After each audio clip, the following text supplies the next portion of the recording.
and we're going to have two very special guests with us today. Both of them are incredible humans whose organizations focus on bringing information and knowledge to global crises. So it's a continuation of a similar conversation. Each of them has shared stories with me that have deeply impacted how I understand what first response might be about. So I'm really excited to welcome them on stage. First we'll have Philea Bartels from Refunite. She is the Chief Product Officer. Refunite, if you're not familiar with this organization, it's a nonprofit tech organization dedicated to reunited refugee families worldwide with their missing loved ones. But as you'll hear in a moment, it does a whole lot more than that as well. Jeremy Lachal is the Executive Director of Bibliothèque sans Frontières, Libraries Without Borders, and he'll join us too in a minute. It's an international nonprofit that provides tools, resources, and facilitators to strengthen the capacity of people in vulnerable situations by facilitating access to culture, education, and information. They are present in more than 50 countries, and they create innovative cultural and learning spaces that allow people affected by crisis and precarity to learn, to play, but also much more than that because it builds community centers for them. So please come on stage.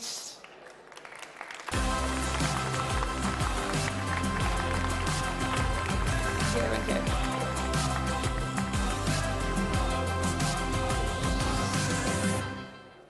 Welcome, and thank you for joining us on the Change Now stage today. It was a pleasure meeting you both. You have so many stories to share with us. I did a brief introduction, but I'd love to hear from you about your specific projects. So maybe starting with you, Philea, to describe the kind of work that you do, concretely what it entails. I think as soon as I say tech, some people turn off. So tell us what that looks like. Yeah, thank you for the introduction, Kim. Yeah, we started with family tracing, as you said, but during COVID, we got called for a bigger mission because when we work with community off-grid, we face a lot of crisis in there. And during COVID, the agencies that put the branches in the remote areas, they are forced to close the branches. And these people in the remote area abandoned. And at that time, because I also work on the field, I even sleep with them to understand the struggles. But then during COVID, they call us, Philea, everyone who helped us leave us. What should we do? Is there anything you can do? I was like, well, my organization focuses on family tracing, but I have network. I have network of partners. I have network of funders. Let me see what I can do. And it's my personal mission, actually. And then I called the funders and partners to, can we allocate? Can we allocate? This is crisis. Can we allocate some money to help them? And thankfully, there are people who's willing to do this. And since COVID, 3 years, we managed to save life almost 70,000 people and 100 projects to build their life from scratch in any sector, from building shelters, because they have also not COVID situation, they have natural disasters, they have tornadoes, they have flood, they have fire. So sometimes the house can be demolished in a night. And I have to help them. I feel like I have the capacity, like small, very limited capacity to help, and I have to do it. And why I'm here is because I cannot do it on my own. After 3 years helping 70,000 people I work with 25 community leaders, you know, the leader from the group, their group who coordinate about the projects. And I still have 135 million undetected off-grid citizens that Sophie just actually explained. You know, the people who don't have IDs, people who live in a very remote area that don't have a chance for help. And these people are living in a village, only like 500 people, 1,000 people that don't easily known by the government. And these people also refugees, because I'm heavily working with refugees, and we're detecting when they move from one place to another, because their resettle can be almost every year. So we try to help them from building shelters, create a water system, because there are a lot of waterborne disease as well if you don't know how to process the water, and then it becomes a spiraling problem. Okay, and then you get sick, and then where's the nearest hospital? The nearest hospital is like 500 kilometers away, and then you have to, take people there with what?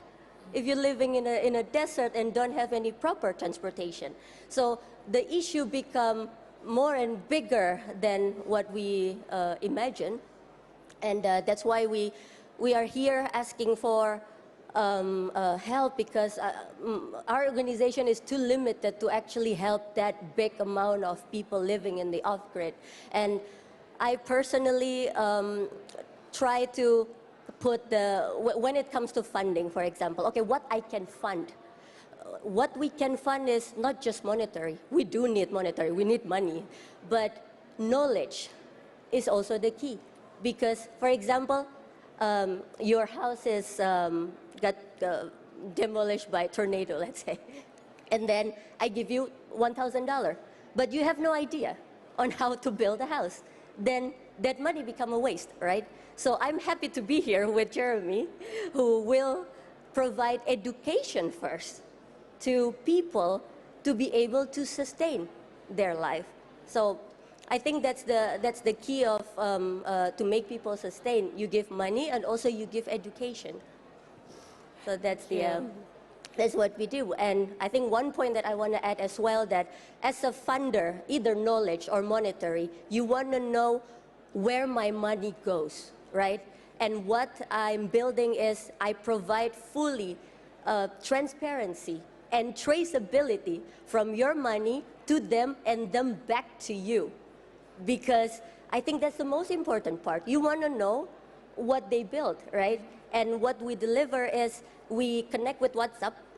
We built a chatbot for them to properly report every step of the way. For example, we want to help building shelter. Shelter can consist a lot of things, from the roof, from the window, from the wall, and it takes process, right, to build it, and it can be taken for a year.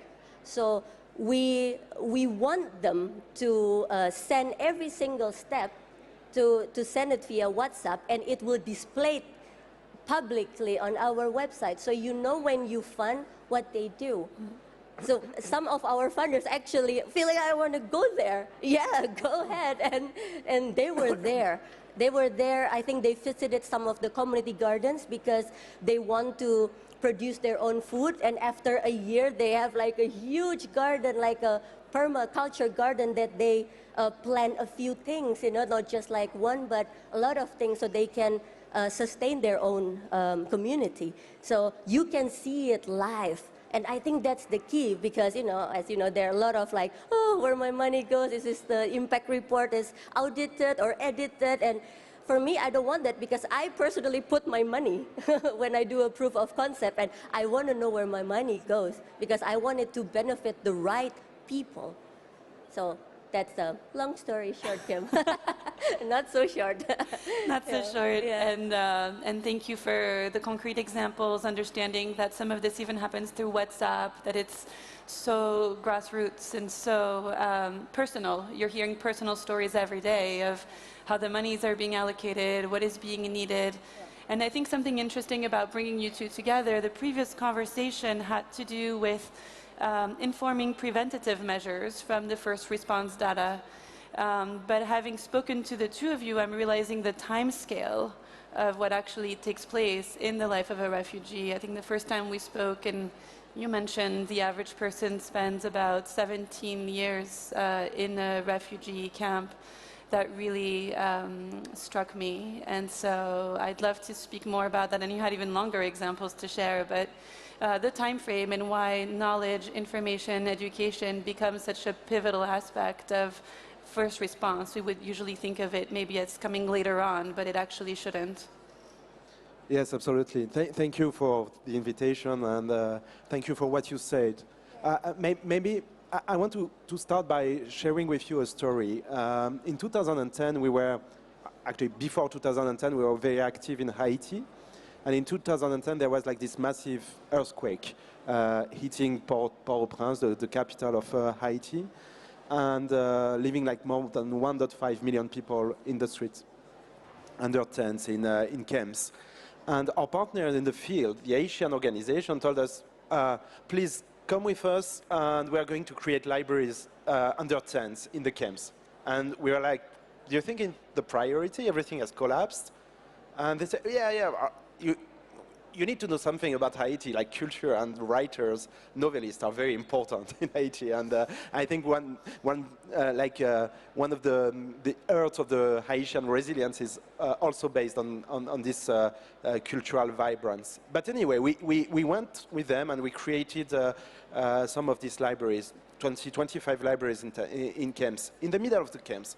And something very interesting happened. It became like kind of focal points, focal places in these camps where people were coming, were leaving their children during the day because they were safe, were sharing information, and there was this big whiteboards where people could like share verified information about food delivery, about jobs, about transportations, anything. And actually humanitarian organization, because at that time we were not like very active in the humanitarian field, and humanitarian organization came to us and told us, you know, you do something that we don't do.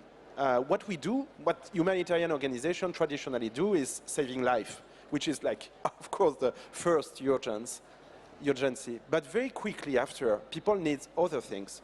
People need to be human beings, after all. You know, you need to communicate, to educate your child, to project yourself in the future. What we observed at that time is that in the international guidelines of humanitarian action, there was nothing about access to information. There was so many things about education. So they are like very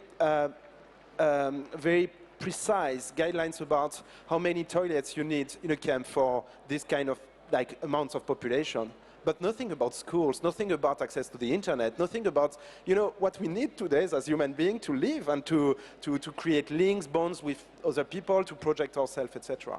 And from that experience, we launched a call to action called the Urgency of Reading, and it's still active. You can find it. And we went to the Secretary General of the United Nations with the petition, because we had like 10 Nobel Prize saying for it, etc. And said, okay, we need to change the guidelines.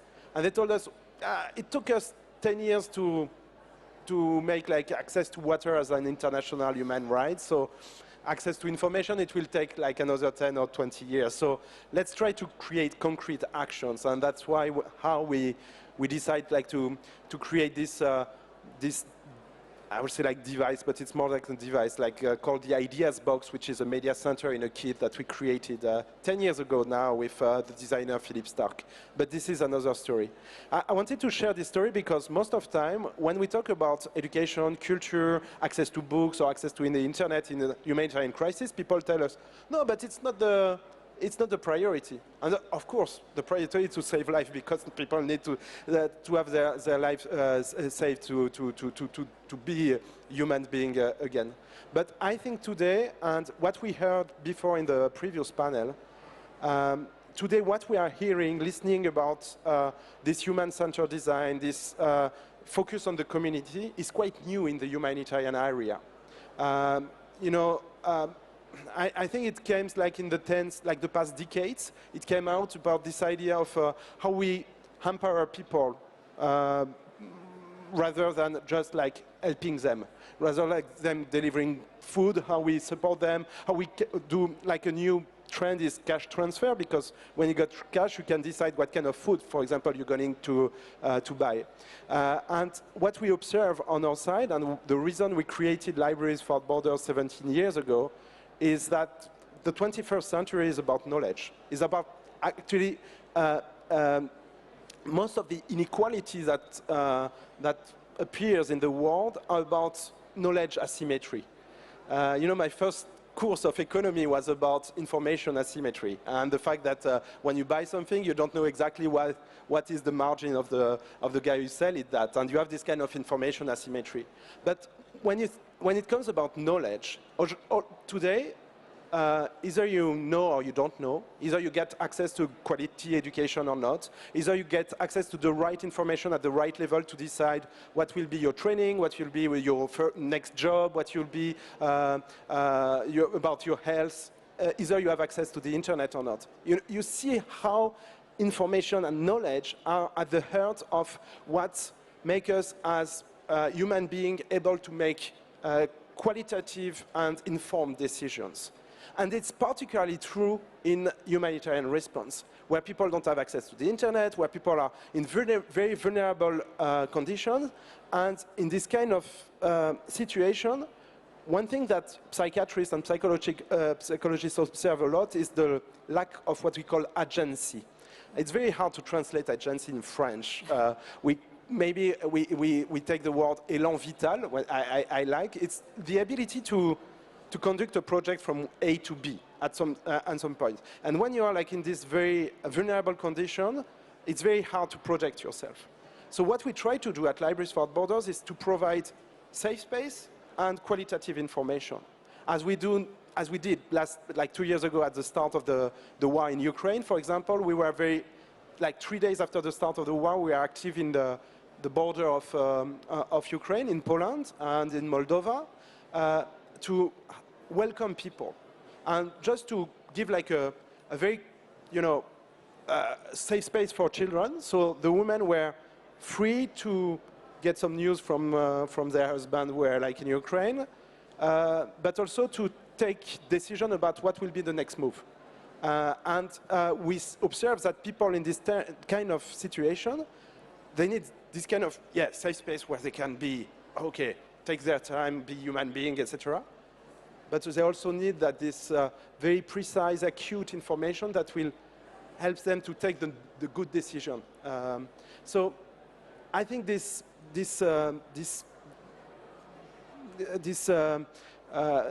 crossroad between like spaces, information, and knowledge is really what community needs, because at the end of the day, and it's where we meet with Philea, at the end of the day, it's people themselves that will make the tools and will take the decision that will change their life. And what we can do from our, I would say, like Western perspective, is just like giving them the tools so they can make the decision and create themselves the response to the challenge they face. And it's the heart of the mission of Libraries Without Borders. Thank you.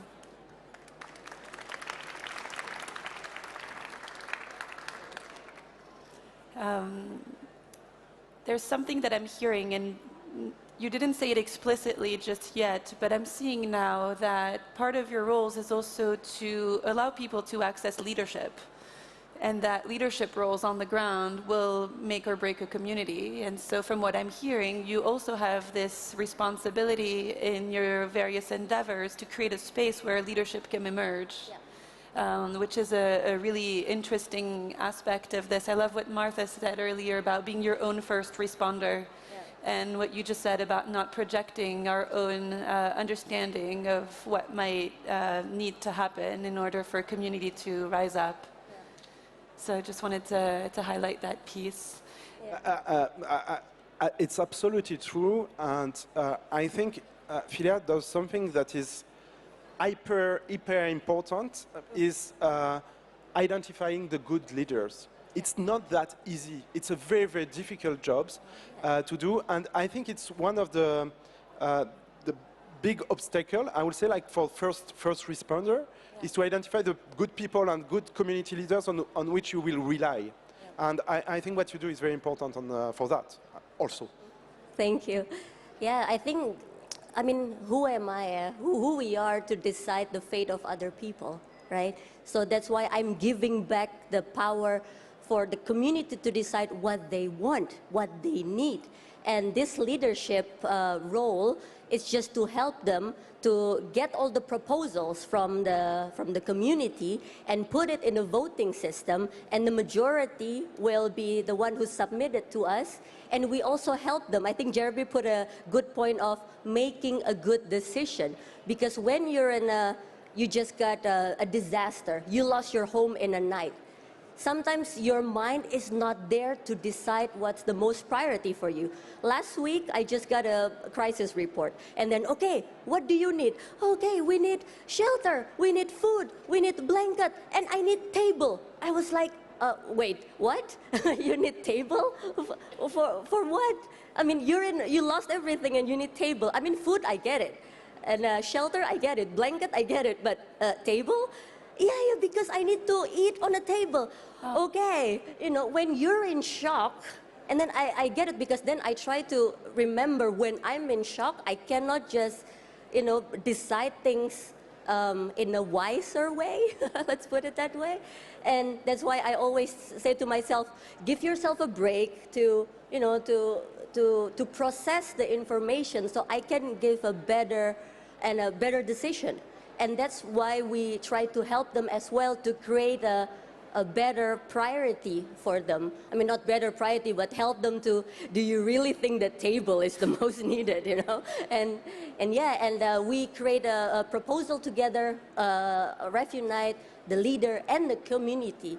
So when we submit it to the funders, to the partner, because when we search for the matching funders and partners, I need to know what they really need so I can find the right target, because not every partner and funders have the same understanding or values, right? So I need to be very careful on finding those people. And we have very limited time. Yeah. I think it's mentioned on the previous panel, we have very limited time and the crises are rising.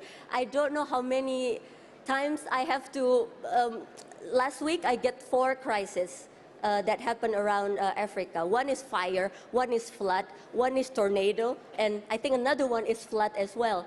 And I told them, okay, we gather a proposal and I need around a few hours just to, put myself in the right mind space as well, because it's too much as well for me to get all the information, and I cannot imagine them who have to experience this. So I think I cannot do it on my own and with our organization. I need everyone who can help us to be part of this. So that's why I'm here. I would add to that when it comes to information or knowledge, what we observe at Libraries Without Borders, it's about 2 things, about access and accessibility. Yeah. It's, so the question of access is a big challenge in times of crisis, but for 50% of the world population today, even if they are not in crisis, they don't have access to quality internet. So with Libraries Without Borders, we'll work a lot on this question of what we call offline internet. So we have this kind of, I have one in my pocket, you see, this kind of nano servers. In this, you have like full Wikipedia, you have like tons of internet websites, you have 20,000 books. So it's, this little box creates a Wi-Fi hotspot on which you will connect with your smartphone or with tablets, and the information and the knowledge is inside. But it's not only about that, it's also about accessibility. And it's about how you support people to be able to take this information and this knowledge and to make something with it. It's about learning to learn at the end of the day. It's about how, it's not about only teaching people, it's about giving them the tools to manipulate the good information and create something with that. Yeah. And what I observe when I go to the field in some of our projects is not about only about how people will use, for example, this ideas box, this media center in a kit that we created. It's not only how they will get access to the tablets, the books, or etc., but how they will create something. Mm-hmm. I can share with you a very short story. When we in 2017, we created big programs with the Colombian government after the peace treaty with the FARC. You know, there was like this war with the FARC during 30 years, and the government wanted to be back in these villages where the state was absent. And we create libraries for peace with them. And in these libraries, there were like lots of tools for creativity for the populations, and there were like video cameras. And I met with a group of youngsters who were like learning to use the camera, and I asked them, what do you want to use them for? And the young guy responds to me, we are going to interview the FARC because we want to understand why we were fighting for so many years. And you see, like, it's also about how you create sense. It's not only knowledge, it's about the sense. And that's why we talk about culture, because at the end of the day, what relies us, what creates bonds between us is this, this cultural vibrance, this how we create meanings about all that. Thank you. I think we'll end on this note. We're out of time today, but I love this last piece that you shared very, very much about creating meaning. When I first opened the session, mentioning how first response affects how trauma will land in the bodies, in the minds, in the communities, and being able to create meaning and connections, which all of your organizations do on some level, does mitigate that. So thank you for everyone who shared today, for your courage in asking for what you need, for your courage in sharing concrete examples that aren't always easy to speak to. And thank you to the audience for remaining with us and for tuning in to the conversation. Thank you.